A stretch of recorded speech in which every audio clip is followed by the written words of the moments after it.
नमस्कार प्रिय भक्तगणों, आज की इस महत्वपूर्ण वीडियो में हम तिल चौथ या जिसे हम संकष्टी चतुर्थी के नाम से भी जानते हैं के बारे में जानकारी देंगे।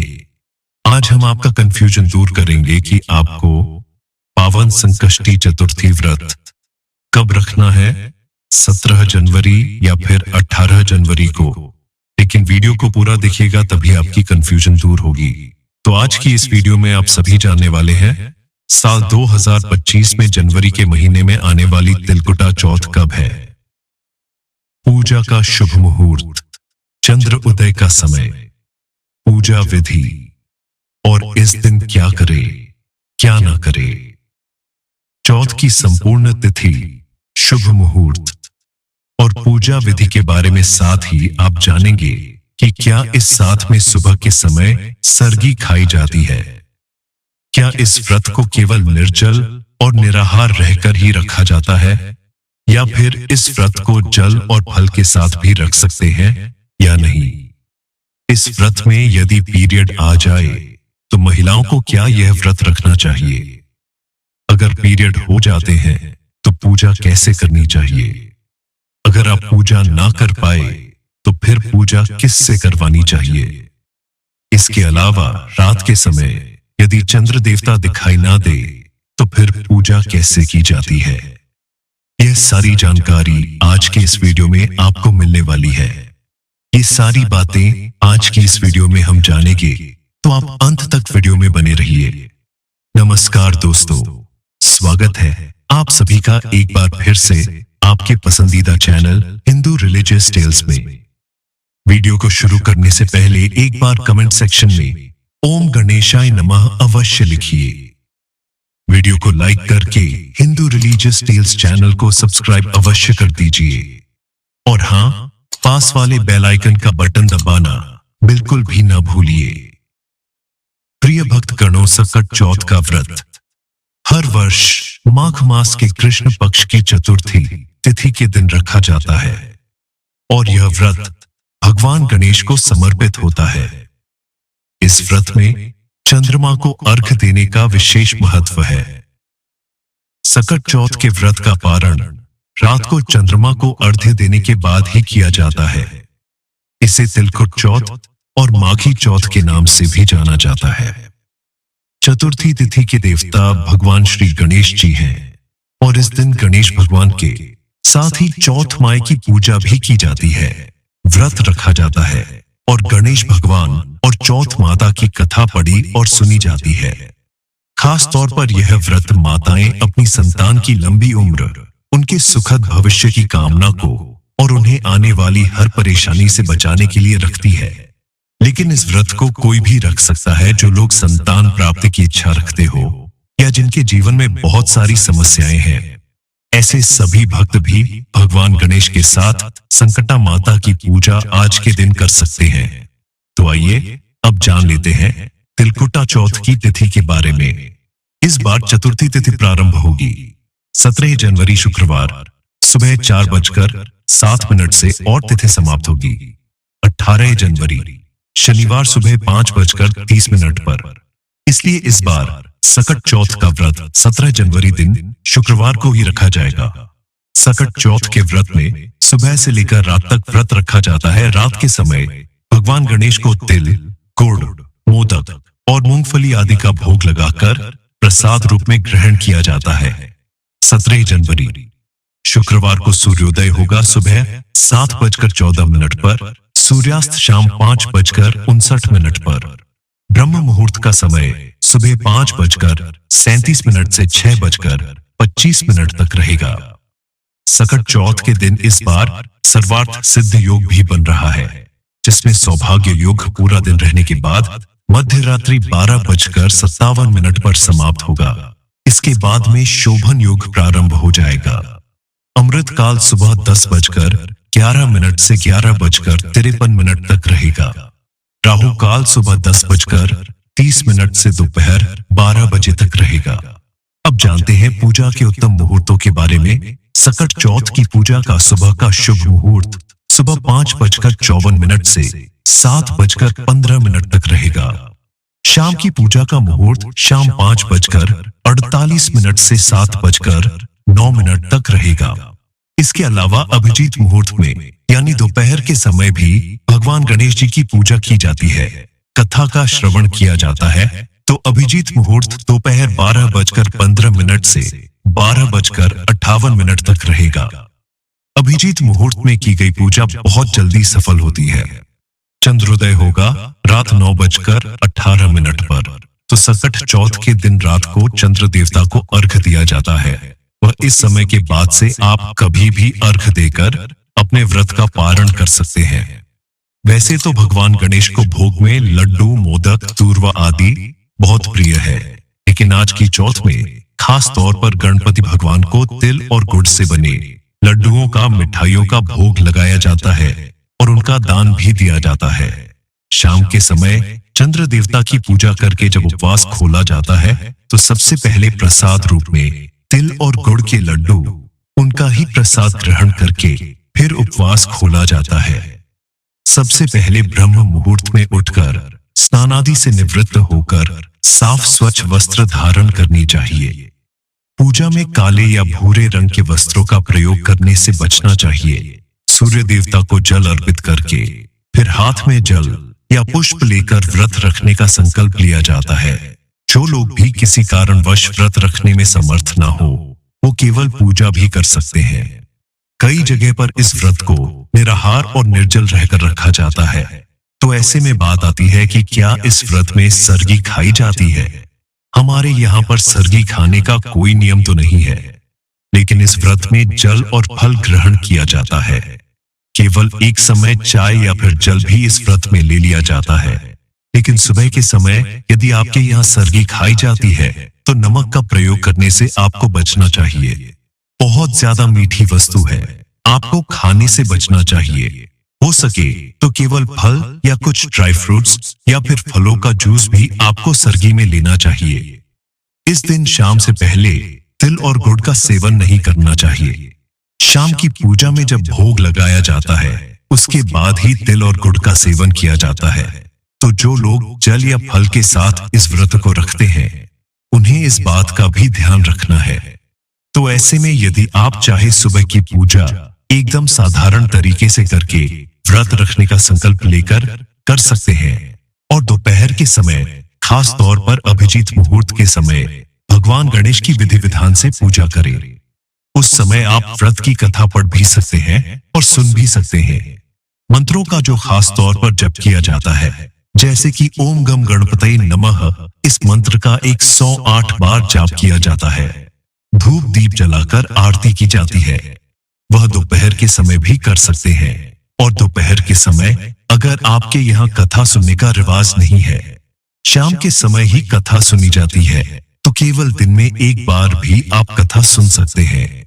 दिन भर भगवान गणेश जी का ध्यान करते हुए आपको व्रत रखना चाहिए, क्योंकि भगवान गणेश भगवान शिव और माता पार्वती के पुत्र हैं। ऐसे में पूरे शिव परिवार की पूजा करनी चाहिए थी। संभव हो तो आसपास के शिव मंदिर में जाकर वहां पर आपको भगवान गणेश शिवलिंग का या पूरे शिव परिवार का पूजन करना चाहिए। शिवलिंग पर जल अर्पित करना चाहिए। शाम की पूजा बहुत खास होती है, तो शाम की पूजा में आप अपने घर के मंदिर में एक तरफ को चौकी बिछाकर सबसे पहले गंगा जल से पवित्र कर लीजिए। उस पर लाल या पीला वस्त्र बिछाकर आपके पास जिसकी धातु की भगवान गणेश की प्रतिमा हो, प्रतिमा ना हो तो तस्वीर भी आप रख सकते हैं, और इनकी जगह पर आप मिट्टी के नए गणेश जी भी बनाकर उनकी भी पूजा कर सकते हैं। इसके अलावा आप एक सुपारी पर मौली, जिसे हम कलावा कहते हैं, उसे लपेटकर उन्हें भी गणेश भगवान का भाव करके उनका पूजन कर सकते हैं। शाम की पूजा में एक लोटे में जल भरकर जरूर रखें, जिससे हम बाद में चंद्रोदय होने पर चंद्र देवता को अर्घ देते हैं। जल से भरे इस लोटे में आप काले और सफेद तेल, थोड़ा सा गुड़, रोली, अक्षत, कुमकुम और सफेद फूल डालें। उससे फिर चंद्र देवता को अर्घ्य दिया जाता है। जब आप व्रत की कथा पढ़िए या सुनिए, उस समय हाथ में थोड़े से तिल जरूर रखें। जब कथा समाप्त हो जाए तो ये तिल आप भगवान के चरणों में अर्पित कर दे।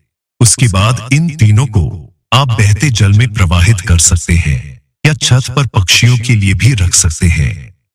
अगर व्रत के दिन किसी भी महिला को या कई बार कन्याएं भी इस व्रत को रखती है, क्योंकि विघ्नहर्ता भगवान गणेश सभी की इच्छाएं पूरी करते हैं, सभी के विघ्न दूर करते हैं। तो ऐसे में अगर पीरियड आपको आ जाते हैं तो पीरियड के समय किसी भी पूजन सामग्री को छूना मना होता है, लेकिन आप व्रत भी अपना जारी रख सकते हैं। मानसिक रूप से भगवान गणेश की पूजा कर सकते हैं, मंत्रों का जाप मन में कर सकते हैं, मोबाइल के जरिए ही आप कथा पढ़ या सुन सकते हैं। अगर आपके परिवार में कोई भी सदस्य ऐसा हो जो आपके हिस्से की पूजा कर सकता हो तो उनसे पूजा आप जरूर करवाइए भी। घर में कोई छोटा बच्चा है, उनके हाथों से आप पूजा करवाए, उन्हीं के हाथों से धूप दीप जलाए, भगवान को भोग लगाए, भगवान की आरती उतरवाए। इस तरह से भी आपका व्रत पूर्ण हो जाता है। अगर पहली बार इस व्रत को प्रारंभ करना चाहते हैं तो बिल्कुल आप इस व्रत को पहली बार भी प्रारंभ कर सकते हैं, लेकिन पहली बार यदि आप कोई भी व्रत रखती है उस समय आप शुद्ध अवस्था में होनी चाहिए। कभी भी अशुद्ध अवस्था यानी कि पीरियड की अवस्था में हमें कोई भी व्रत पहली बार प्रारंभ नहीं किया जाता है। क्या गर्भवती महिला इस व्रत को रख सकती है? तो बिल्कुल रख सकती है, लेकिन उससे पहले आपको अपने स्वास्थ्य का भी ध्यान रखना होगा। अगर आपके डॉक्टर ने आपको व्रत रखने से मना किया है तो आप व्रत न रखकर केवल भगवान की सच्चे मन से पूजा करके व्रत की कथा भी पढ़िए, सुन सकती है। इसके अलावा आप भरपूर मात्रा में जल फल या दूध का सेवन करके भी इस व्रत को रख सकते हैं, क्योंकि इस दिन संकटा माता और चौथ माता की पूजा की जाती है तथा माता का ध्यान आप मन में करें तथा संकटा माता की कथा जरूर पढ़े सुने। भगवान गणेश की कथा के साथ ही यदि संकटा माता की कथा आपने नहीं पढ़ी और सुनी है तो व्रत का पुण्य फल भी प्राप्त नहीं होता है। इस दिन संकटा माता के नाम से आप सुहाग की सामग्री, जो भी आवश्यक सामग्री हो, जिसमें से आप कुछ भी दे सकते हो, मां को अर्पित करें, मां को भोग लगाए, वही भोग जो आपने गणपति भगवान को अर्पित किया है, और संकटा माता से अपने परिवार के सभी सदस्यों की रक्षा करने के लिए, अपने बच्चों के लिए या गर्भवती महिलाएं अपने होने वाले बच्चे के सुखद भविष्य के लिए, अच्छे स्वास्थ्य के लिए प्रार्थना कर सकती है। चंद्रोदय से पहले आप गणेश भगवान की पूजा करके उन्हें भोग लगा सकते हैं, आरती कर सकते हैं, और उसके बाद चंद्रोदय का समय हो जाए। यदि आपके घर के आसपास चंद्रमा दिखाई देते हो, आसमान साफ हो, तो आप चंद्र देवता की पूजा, चंद्र देवता को अर्घ दे सकते हैं। और कई बार मौसम साफ ना हो, आसमान में चंद्र देवता ना दिखाई दे, तो आप इस दिन भगवान शंकर के मस्तक पर विराजमान चंद्र देवता की पूजा करके उन्हें देखते हुए उन्हें भी अर्घ दे सकते हैं। इसके लिए आप अपने घर की जो भी छत है, जो भी बालकनी है, जहां से भी आपको खुला आसमान थोड़ा भी दिखाई देता है, वहां पर उस तस्वीर को या उस मूर्ति को लेकर जाए। फिर जल के लोटे से चंद्र देवता को अर्घ्य दिया जाता है। अर्घ्य देते समय ओम श्रीयं चंद्रमस्य नमः इस मंत्र का 3 बार जप करके अपनी ही जगह पर खड़े होकर 3 बार परिक्रमा की जाती है। चंद्र देवता की कृपा से दाम्पत्य जीवन सुखी होता है। यदि किसी का मन अशांत रहता हो, मानसिक तनाव बना रहता हो, तो वह सभी समस्याएं भी चंद्र देवता की कृपा से दूर हो जाती है। अगर किसी की कुंडली में चंद्र दोष हो तो वह भी दूर हो जाता है। कहते हैं कि चतुर्थी के चंद्रमा का दर्शन बहुत ही शुभ होता है, लेकिन एक चतुर्थी ऐसी है जिसमें भूले से भी चंद्र देवता के दर्शन नहीं किए जाते हैं। वह होती है भाद्रपद मास की चतुर्थी तिथि। इसके बारे में एक बहुत ही रोचक कथा प्रचलित है। तो इस तरह से सकट चौथ का व्रत पूर्ण होता है, क्योंकि यह चौथ बहुत बड़ी चौथ होती है। इस दिन यदि आप छोटी से छोटी वस्तु का दान करते हैं, उसका भी कई गुना पुण्य प्राप्त होता है। तो अपनी सामर्थ्य के अनुसार आप तिलकुट का दान तो कर ही करें। यदि आपकी कोई मन्नत है तो उसे पूरा करने के लिए आप भगवान गणेश से प्रार्थना करें, या फिर उसके बाद आप संकल्प ले कि आप अगली चौथ आने पर भगवान गणेश को जो भी अपनी सामर्थ्य के अनुसार है वह अर्पित करेंगी। इसके अलावा जैसा भी आपका मन उसके अनुसार आप संकल्प ले सकते हैं और भगवान गणेश की पूजा कर सकते हैं। जब भी आप कोई मन्नत ले तो एक चुनरी में आप गांठ लगाकर मन्नत पूरी होने के लिए भगवान से प्रार्थना करनी चाहिए। उस चुनरी सहित आपको मंदिर में भगवान गणेश जी को अर्पित कर देनी चाहिए। मंदिर आसपास कहीं हो, अपने घर के मंदिर में भी आप गांठ बांधकर चुनरी रख सकते हैं और जब मन्नत पूरी हो जाए तो उस गांठ को खोल जरूर देना चाहिए भगवान को। विधि विधान से भोग लगाकर पूजन करके फिर आपकी जो भी मन्नत है उसके अनुसार आपने जो मांगा है उसे पूरा जरूर करना चाहिए। संकल्प अधूरा छोड़ने पर भगवान गणेश क्रोधित भी हो जाते हैं, इस बात का ध्यान रखना चाहिए। अब बात आती है कि कुछ जगह पर इस दिन अपनी सासू माँ या अपने घर के जो भी बड़े बुजुर्ग हैं उन्हें बायना दिया जाता है। अगर आपके यहाँ यह रिवाज है तो आप अपनी सामर्थ्य, अपने बजट के अनुसार सुहाग की सामग्री, भोजन, अन्न, वस्त्र, दक्षिणा अपने घर के बुजुर्गों को जरूर दें। इस दिन जो लोग भी व्रत रखते हैं उन्हें अपने घर के सभी बड़ों का पैर छूकर आशीर्वाद लेना चाहिए, क्योंकि यह बच्चों के लिए व्रत रखा जाता है। तो जहां तक हो सके आपको आज के दिन जो कथा पढ़नी या सुननी है वह बच्चों को पास बिठाकर उन्हें भी सुनानी चाहिए। उनसे भी गणेश भगवान का पूजन करके उनके हाथों से गणेश भगवान को तिलकुट का भोग लगाना चाहिए। कई जगह पर तिलकुट का बकरा बनाकर उसकी बलि परिवार के ही किसी बालक से दिलवाई जाती है, फिर उसे प्रसाद रूप में सभी लोगों में बांटकर खुद भी ग्रहण किया जाता है। अगर आपके यहाँ ऐसा रिवाज है तो आप ही ऐसा कर सकते हैं। आज के दिन व्रत खोलते समय सबसे पहले प्रसाद खाकर व्रत खोला जाता है। कुछ जगह पर केवल मीठा भोजन किया जाता है। जरूरी नहीं कि आप केवल मीठा भोजन ही करेगी। आपके यहाँ ऐसा नियम नहीं है तो आप सेंधा नमक से बना हुआ शुद्ध सात्विक भोजन पहले भगवान को भोग लगाए और खुद भी उसे ग्रहण करके व्रत खोल सकते हैं। तो यह थी आज की जानकारी। तिलकुट चौक से संबंधित जानकारी पसंद आए तो वीडियो को लाइक कर दीजिए, हिंदू रिलीजियस टेल्स चैनल को सब्सक्राइब कीजिए और बेल आइकन का बटन जरूर दबाएं। मिलते हैं अपने अगले वीडियो में। अपना ख्याल रखना दोस्तों। जय श्री राम। हर हर महादेव।